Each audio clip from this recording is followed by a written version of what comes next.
नमस्कार, मैं हूं आपके साथ कविता राणा। पहले कोरोना और फिर गलवान घाटी, इन दोनों घटनाओं ने चीन को विनाश के रास्ते पर पहुंचा दिया है और आज नतीजा ये है कि चीन मारा मारा फिर रहा है और अगर कोई उसकी मदद को तैयार नहीं। और इसी कड़ी में भारत और अमेरिका की चौतरफा घेराबंदी से टेंशन में आए चीनी राष्ट्रपति शी जिनपिंग अब रूस की शरण में पहुंच गए हैं। जी हाँ, शी जिनपिंग ने रूस के राष्ट्रपति व्लादिमीर पुतिन को फोन कर उनसे रणनीतिक सहयोग और संपर्क बढ़ाने का अनुरोध किया है। चीनी राष्ट्रपति ने यह दावा किया है कि मॉस्को और पेइजिंग दोनों ही एकाधिकारवाद और आधिपत्य के खिलाफ है और शी जिनपिंग ने बुधवार को पुतिन से कहा कि ये जरूरी है कि तेजी से बदलती वैश्विक स्थिति में चीन और रूस दोनों ही अपने रणनीतिक सहयोग और संपर्क को और तेज करें।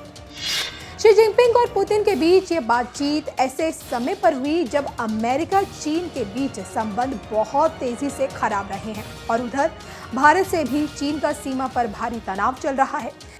ये बातचीत ऐसे समय पर हुई है जब 5 दिन पहले ही भारतीय प्रधानमंत्री नरेंद्र मोदी ने पुतिन को फोन करके उन्हें जनमत संग्रह में जीत के लिए बधाई दी थी और एक बड़े सैन्य समझौते को मंजूरी भी दी थी। बताया जा रहा है कि प्रधानमंत्री मोदी पहले ऐसे वैश्विक नेता थे जिन्होंने पुतिन को जीत की बधाई दी थी। इस दौरान पुतिन ने पीएम मोदी से ये कहा था कि वो चाहते हैं कि दोनों देशों के बीच विशेष अधिकारों वाले रिश्तों को और ज्यादा बढ़ाया जाए।